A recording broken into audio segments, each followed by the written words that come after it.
तो अभी हम कोटद्वार में पहुंच चुके हैं, जहां से हम ग्राउंड रिपोर्टिंग कर रहे हैं, जहां पे एक घटना हुई थी 31 जनवरी को, पहले 26 जनवरी को और फिर 31 जनवरी को जिस जिम के बाहर पूरी घटना हुई। काफ़ी सारी संख्या में बजरंग दल के लोग वहां पर पहुंचे और उसके बाद जो भी घटना स्थिति वहां पर बनी, तो मैं वहां पर अभी लोकल में मौजूद हूँ। जिम के नीचे तो कुछ प्रशासन के लोग मौजूद हैं, पुलिस मौजूद है, तो वहां पर तो इंटरव्यू हो नहीं पाया, तो मैं थोड़ा सा हट के साइड में बराबर में खड़ा हूँ। और यहाँ पर जो मेरे साथ आप लोग देख रहे हैं, सभी लोग यहीं के लोकल लोग हैं और ये चश्मदीद है उस घटना की जो घटना उस दिन घटी थी।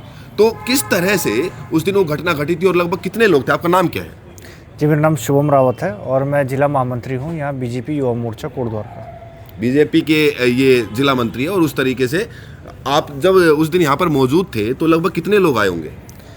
ज़्यादा लोग नहीं थे, कुछ हमारे हिंदूवादी संगठन के 50 से 100 लोग यहाँ पर उस दिन आए थे। और जो लोग उस दिन यहाँ पर आए थे, क्या वो यहीं के लोग थे या बाहर से आए थे? कुछ बाहर के थे, ज़्यादातर लोग यहीं लोकल से थे। उस दिन जिस दिन ये घटना हुई उस दिन ज़्यादातर लोग लोकल के थे, कुछ लोग बाहर से भी आए थे, समर्थन देने आए थे। तो ये जो उन्होंने किया, जैसे दीपक ने बोला कि भाई वो दुकान का नाम बदलवाना चाहते थे, एक्चुअल में जो बाबा नाम था, तो उनसे उस नाम से एक्चुअली उनको क्या परेशानी थी और क्यों वो नाम बदलवाना चाह रहे थे, इसके बारे में कुछ बता पाएंगे? देखिए, मैं आपको बताता हूँ कि जो नाम है कोटद्वार में हमारे सिद्ध बाबा जो है हमारे आस्था के प्रतीक है, हम सबके भगवान हैं और कोटद्वार के लोगों की बड़ी आस्था सिद्ध बाबा में है।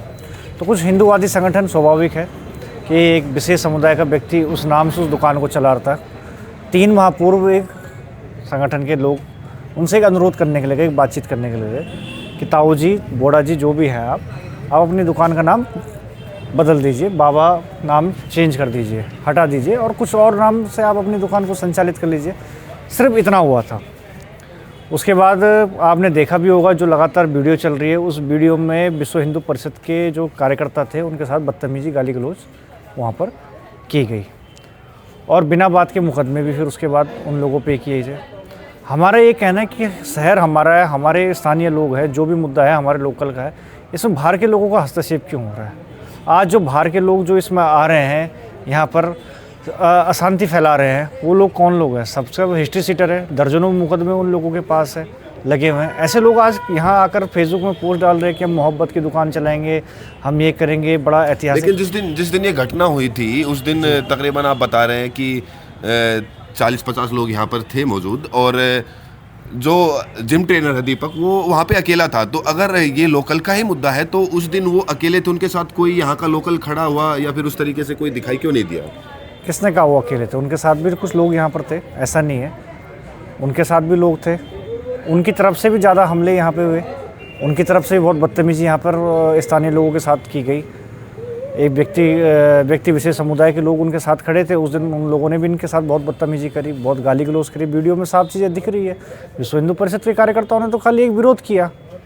हाँ, ये वीडियोज़ हमने देखी हूँ, हमने तमाम पक्ष दीपक की तरफ के सुने, लेकिन जो यहाँ के लोकल हैं या फिर बजरंग दल या फिर बीजेपी के जो हैं, उनका जो पक्ष है एक्चुअली वही सुनना चाहते हैं कि आपकी भी बातें सामने आए, सिर्फ एक पक्ष की बात ना हो, दोनों पक्षों की बात हो, ताकि जनता खुद निर्णय करे कौन सही है कौन गलत है। बिल्कुल। लेकिन जो नारे लगाए गए थे उनके खिलाफ, आप कह रहे हैं कि शांतिपूर्वक प्रदर्शन था, लेकिन जो नारे लगाए गए थे कि दीपक कटवा, दीपक मुल्ला, वो तमाम तरह के, और फिर कह रहे हैं कि माँ की गालियाँ तक दी गई वहाँ पे, तो ऐसा कुछ आप चश्मदीद आप बता पाए? बिल्कुल ऐसा कुछ नहीं हुआ, कोई गाली गलौज नहीं करी, कोई बदतमीजी नहीं करी, एक विरोध प्रदर्शन किया गया। दूसरी पक्ष से भी बदतमीजियाँ उसमें हो रही थी, तो स्वाभाविक है कि जब लगातार दूसरे पक्ष से इन लोगों को कुछ बुरा बुला कहा जा रहा था, कुछ गालियाँ दी जा रही थी, तो उसका जवाब भी मिलता ही है। फिर ऐसा तो है नहीं कि फिर दूसरा पक्ष भी सुनता ही रहे। बदतमीजी का, और कोई किसी को माँ बहन की अगर कोई गाली देगा तो निश्चित रूप से कि उसका जवाब तो देना स्वाभाविक है। लेकिन एक बात मेरे अभी तक समझ में नहीं आई कि यहाँ के लोकल लोगों को चलो एतराज़ हो सकता है कि उनकी जो दुकान उसका नाम के लिए जो भी है उनका आपसी मुद्दा है, लेकिन जो बाहर के लोग आए थे प्रदर्शन करने के लिए, बताया जा रहा है कि देहरादून की गाड़ियाँ थी, लखनऊ की भी गाड़ियाँ थी और वहाँ से भी लोग आए थे विरोध प्रदर्शन करने के लिए, तो उसके बारे में आप क्या कहना चाहेंगे? जी, मैं ये कहना चाहता हूँ कि कोई भी संगठन है, किसी भी संगठन के किसी इकाई पे अगर कोई दिक्कत आती है तो उस संगठन का वो अपना अधिकार है कि वो अपने उस इकाई की सहायता करने के लिए वहाँ पे विरोध प्रदर्शन करने के लिए आ सकता है। तो बजरंग दल वालों ने भी उसी तरीके से अपनी कोटद्वार इकाई को समर्थन करने के लिए यहाँ पे आए थे। तो जिस तरीके से वीडियो में साफ साफ देखा जा रहा है कि वहाँ पे गाली गलौज की शुरुआत, धक्का मुक्की की शुरुआत उनके तरफ से की गई थी। और अगर कोई क्रिया हो रही है उसकी प्रतिक्रिया होना स्वाभाविक है, ये चीज़ मैं भी मानता हूँ। आपका नाम? सिद्धार्थ रावत। आप दीपक को कब से जानते हैं? दीपक भाई को वो लोकल कोटद्वार के हैं, कोटद्वार इतना बड़ा क्षेत्र नहीं है, उनको बहुत पहले से जानते हैं और जिम के माध्यम से भी जानते हैं और हमारा मिलना जुलना लगा रहता था। हम सब लोकल कोटद्वार के जितने भी लोग हैं आपस में सबको जानते हैं। तो आपका मानना है कि जो मुद्दा उठाया गया था कि भाई दुकान का नाम बदला जाना चाहिए, एक्चुअल में सही मुद्दा था और इसके पीछे विवाद दीपक की तरफ से बढ़ाया गया? नहीं, मैं ये नहीं बोलना चाहूँगा। बाकी देखो, जो आदमी जिस हिसाब से बात रख रहा है वो अपनी रख रहा है। मेरे विचार हैं वो मैं ये रखना चाहता हूँ कि अगर उनके तरफ से कहा गया कि भाई बाबा नाम से इनको दिक्कत थी, तो पहली बात तो दुकान वाले पक्ष को ये बोलना ही नहीं चाहिए था कि हम नाम बदल रहे हैं। उन्होंने उनको आश्वासन दिया था कि हम नाम बदलेंगे, हम नाम चेंज करेंगे। और अगर उनको लगता था कि ये बजरंग दल के कार्यकर्ता या हिंदूवादी संगठन के कार्यकर्ता इन पे दबाव डाल रहे हैं, प्रेशर डाल रहे हैं, इनको धमका रहे हैं, तो इनके तरफ से पुलिस को तहरीर क्यों नहीं दी गई? अगर ये कानून पे विश्वास रखते तो इनके तरफ से एक कार्रवाई करी जानी चाहिए थी, जो कि नहीं की गई। ये कहीं ना कहीं संशय का विषय है। तो अभी के जो ताज़ा हालात बने हुए हैं, काफ़ी मीडिया चैनल्स यहाँ पर पहुँच रहे हैं, बहुत सारे इंटरव्यूज़ हो रहे हैं, दोनों तरफ से वार पलटवार हो रहे हैं। उनकी तरफ से अपना पक्ष रखा जा रहा है और जो दूसरे लोग हैं उनकी तरफ से अपना पक्ष रखा जा रहा है। तो एक्चुअल में जो अभी ये सारी घटना होने के बाद जिस तरह से पुलिस प्रशासन सख्ती दिखा रहा है, शहर में जब हम घुसने लगे तो हम एक लोकल बस में ट्रैवल कर रहे थे, तो बसों को रोक रोक के पूछा जा रहा है कि भाई कौन हो, कौन कहाँ से आया है, क्या करने आया है, सारा सवाल जवाब चल रहा है। और हमने जिम के नीचे भी देखा कि कितने सारे पुलिसकर्मी वहाँ पर मौजूद हैं और वहाँ पर इंटरव्यू देने के लिए भी मना कर दिया गया।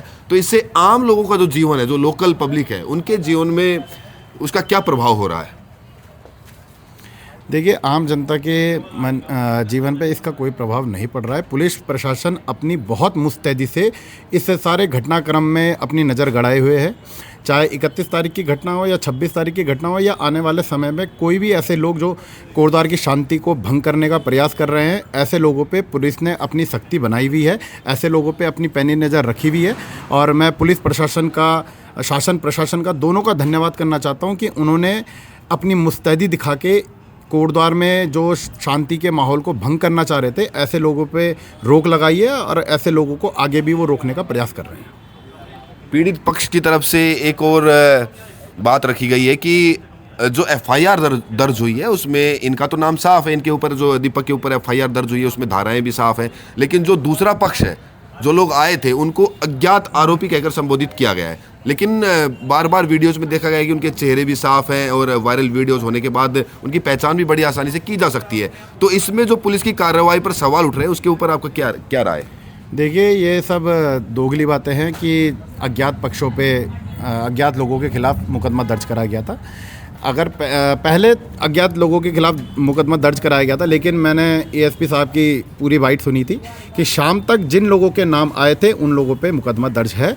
और पुलिस प्रशासन पे हमें पूरा भरोसा है, ये कोई एक तरफा कार्रवाई नहीं करेंगे। जो भी व्यक्ति इस घटनाक्रम में दोषी होगा, पुलिस उनको अपने तरफ से पूरी कार्रवाई करेगी, जो भी दोषी होगा इसमें। मेरा एक और सवाल है कि आप पहले से लोकल हैं, जाहिर सी बात एक दूसरे को जानते हैं, दीपक को जानते हैं, तो ये घटनाक्रम होने के बाद, ये घटना होने के बाद जो आपके आपसी संबंध है, शायद आप पहले किस तरीके से जानते थे, उनको किस रूप में जानते थे, और अब जिस तरीके से आप उनको पहचानते हैं, उनमें क्या तब्दीली, क्या बदलाव आए? देखिए, इन चीज़ों में मैं यही बोलना चाहता हूँ कि हमारी विचारधारा अलग हो सकती है। किसी बिंदुओं पर, किसी मुद्दों पर हम अलग हो सकते हैं, किसी मुद्दों पे हमारे विचारों में आपसी टकराव हो सकता है, लेकिन हम कोटद्वार के वासी हैं। हम सब यहाँ कोटद्वार में शांति और सौहार्द से रहना चाहते हैं, क्योंकि आज ये जो कोटद्वार में आग लगाई जा रही है किसी भी व्यक्ति के द्वारा, वो आज नहीं तो कल बुझनी है। और कोटद्वार के जो लोग हैं उनके मन में जो ये द्वेष भाव है, मेरे हिसाब से ये पैदा नहीं होगा, क्योंकि कोटद्वार के लोग एक दूसरे को बहुत अच्छे से जानते हैं, बहुत अच्छे से समझते हैं। हर किसी के व्यवहार के बारे में हर कोई जानता है। तो जो ये आग लगाई जा रही है, ये नहीं लगेगी। जो भी हमारे बीच दोस्ती का रिश्ता है, वो मेरे हिसाब से बना रहेगा। विचारों में मतभेद हो सकता है, लेकिन आपसी मतभेद नहीं होगा। लेकिन ये घटना होने के बाद जो भी है, दोनों तरफ से बयानबाजियां हुई, दोनों तरफ से सवाल जवाब हुए, लेकिन इसका निष्कर्ष ये निकल के आ रहा है। अभी मैंने एक इंटरव्यू देखा, वो दीपक कह रहे हैं उनकी बच्ची जो है वो अभी छोटी है, 4-5 साल की, और वो स्कूल नहीं जा पा रही है, इस डर में जी रहा उनका परिवार कि पता नहीं कब क्या हो जाए। कहीं ना कहीं अगर मुझे लगता है कि लोकल लोगों का उनको सपोर्ट और भी बेहतर मिले तो उनका भी मन का डर ख़त्म हो और आगे वो अपने जीवन को सुचारू रूप से चला पाएँ, आगे बढ़ पाएँ, तो उसमें आपकी तरफ से या फिर जो भी लोकल लोग हैं उनकी तरफ से उनको किस प्रकार का सहयोग या फिर समर्थन देने की बात आप सोच रहे हैं? जी, लोकल पूरा कोटद्वार जो है वो इस घटनाक्रम को देख रहा है। यहाँ के लोग सही को सही और गलत को गलत बोलने वाले लोग हैं। जिस मुद्दे पे जो दल गलत है वो वहाँ पे गलत होगा, उसकी आवाज़ उठाई जा रही है। जो जहाँ पे जो व्यक्ति गलत है वो उस बिंदु पे गलत है, उसके खिलाफ भी लोगों में नाराज़गी है।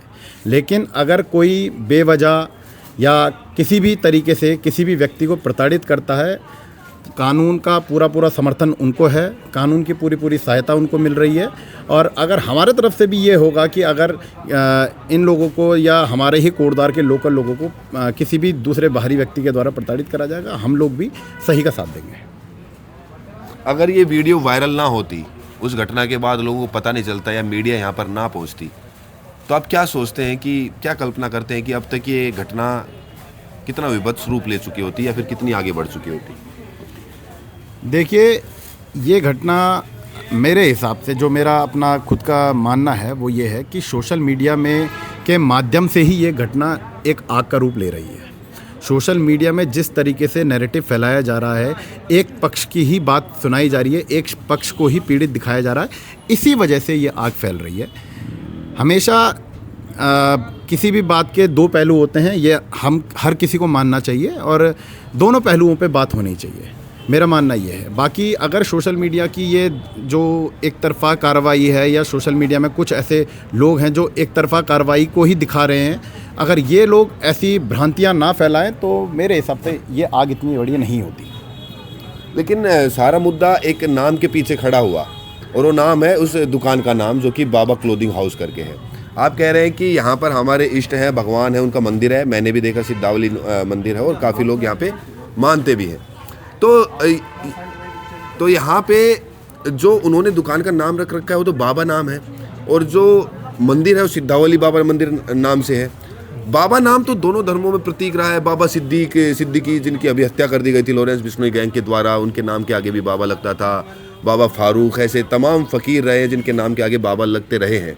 तो ये बाबा के पीछे का विवाद सिद्धावली बाबा के नाम से बताना या फिर उसको दुकान का नाम बदलने के लिए वो कहना या फिर उनको कहना कि भाई तुम अपनी दुकान का नाम बदलो क्योंकि ये एक हिंदूवादी नाम है, इस तरीके से। तो आपका क्या मानना है, क्या जो बाबा वर्ड है, बाबा शब्द, वो कहीं ना कहीं सिर्फ हिंदुओं के लिए ही जायज़ है? क्या मुसलमान उसको कोई प्रयोग नहीं कर सकता? ये तो बल्कि मैं तो सोचता हूँ कि इसमें तो एक स्वाभिमान वाली बात है कि हमारे शब्दावली का प्रयोग वो कर रहे हैं अपनी दुकान का नाम रखने के लिए। कहीं ना कहीं हमारी भाषा के लिए एक आप समझ सकते हैं कि इज्जत की और सम्मान की बात होनी चाहिए। आप क्या सोचते हैं? जी, मेरे इसमें विचार ये हैं कि बाबा जो शब्द है वो किसी का कॉपीराइट नहीं है, इसमें हर कोई अपना नाम रख सकता है, ठीक है। लेकिन बात सिर्फ ये आती है कि जब बजरंग दल वालों ने ये उनसे निवेदन किया था कि ये नाम हटाया जाए, तो बाबा की जो दुकान चला रहे हैं, संचालित कर रहे हैं, उन्होंने क्यों उन्हें आश्वासन दिया कि मैं नाम हटा दूंगा? सवाल तो ये भी खड़ा होता है। अगर आप सवाल ये पूछ रहे हैं कि बाबा नाम हटाने का अधिकार किसी को नहीं है, तो ये सवाल ये भी खड़ा होता है उन लोगों पे कि तो उन्होंने आश्वासन क्यों दिया। सवाल ये भी खड़ा होता है कि अगर वो ये बोल रहे हैं कि बजरंग दल वाले उन्हें प्रताड़ित कर रहे हैं, धमका रहे हैं, डरा रहे हैं, तो उन लोगों ने पुलिस पे जाना ज़रूरी क्यों नहीं समझा? सवाल तो खड़ा ये भी होता है। लेकिन मैं ये बोलना चाहता हूँ कि अगर जिस हिसाब से बजरंग दल को गलत दिखाया जा रहा है, बजरंग दल के लोगों को, एक समुदाय के लोगों को प्रताड़ित करा दिखाया जा रहा है, ये चीज़ बिल्कुल गलत है। हम इस चीज़ का बिल्कुल समर्थन नहीं करते हैं कि बाबा किसी का कॉपीराइट है या बाबा शब्द हमारा ही है। लेकिन अगर कहीं पे किसी समाज की भावना किसी शब्द से जुड़ी हुई है तो उसका सम्मान करा जाना चाहिए। तो सबसे बड़ा अभी के लिए मुद्दा जो खड़ा हो रहा है, ये हो रहा है कि जब बाबा शब्द का नाम बदलने के लिए 3 महीने 4 महीने पहले कहा गया था, तब उनकी तरफ से कोई विरोध दर्ज क्यों नहीं कराया गया? पुलिस के पास कोई शिकायत क्यों नहीं पहुंची? और शायद उस समय वो शिकायत पहुंच गई होती या उसी समय कोई एक्शन हो गया होता तो शायद ये विवाद इतना बड़ा रूप ना लेता। जी बिल्कुल। तो मैं राहुल यादव आपके साथ बुद्धा इंस्पायर्ड चैनल आप देख रहे हैं और अभी हम ग्राउंड रिपोर्टिंग कर रहे हैं कोटद्वार में। मैं आगे वीडियोस आपके साथ पेश करता रहूँगा। दीपक के साथ बहुत सारे नेताओं की मीटिंग चल रही है। जो विधायक हों तो उनसे मिल ही रहे हैं, लेकिन ज्यों-ज्यों नेताओं के आने की प्रतिक्रियाएं आ रही हैं उस तरह से यहाँ पर चार चौबंद व्यवस्था कर दी गई है। नगीना के सांसद चंद्रशेखर आज़ाद, नगीना यहाँ से महज 40 से 45 किलोमीटर दूर है और कोटद्वार वो कभी भी पहुँच सकते हैं क्योंकि उनके सांसदीय क्षेत्र के पास का क्षेत्र है। यहाँ भी उनके वोटर्स हैं, यहाँ भी उनके चाहने वाले समर्थक हैं और इसीलिए वो कभी भी यहाँ आ सकते हैं। और इसीलिए यहाँ पर चार चौबंद व्यवस्था कर दी गई है कि किसी भी तरह नेताओं को या फिर मीडिया को पूरे तरीके से शहर में घुसने से रोका जा सके। और यही सबसे बड़ा सवाल है कि आखिरकार मीडिया या फिर नेता को रोकने से क्या न्याय को प्रभावित करने की प्रक्रिया चल रही है। चूंकि बजरंग दल के कार्यकर्ता इसमें आरोपी हैं तो उनको बचाने के लिए प्रशासन और सरकार अपने तरीके से कुछ ना कुछ ऐसा कदम उठाना चाहती है जिससे कि यहाँ की खबरें यहीं दबी रहें और यहाँ से बाहर ना जा पाए। ये देखने वाली बात होगी। अगले 2-3 दिन में पिक्चर जो तस्वीर है और भी ज़्यादा स्पष्ट हो जाएगी कि क्या होने वाला है। और आखिरकार ये मुद्दा जो अब काफ़ी बढ़ चुका है, जो पूरे देश में गूंज रहा है, इसका अंत कैसे होगा? आखिरकार पीड़ित पक्ष को न्याय कब मिलेगा? आखिरकार जिसने मुस्लिम बुजुर्ग की सहायता की, उसका साथ दिया, एक हिंदू होने का प्रमाण दिया, एक हिंदू होने का कि सबके साथ न्याय बराबर हो, जिसको सलामी ठोकनी चाहिए, जिसको इनाम देना चाहिए बहादुरी के लिए, उसको ही प्रताड़ित किया जा रहा है। तो इस पे आगे देखने वाली बात होगी कि उत्तराखंड सरकार किस तरीके से इस पे कड़े कदम उठाती है और आरोपियों को जल्द से जल्द गिरफ्तार करती है। नमस्कार, मैं राहुल यादव, बहुत बहुत शुक्रिया।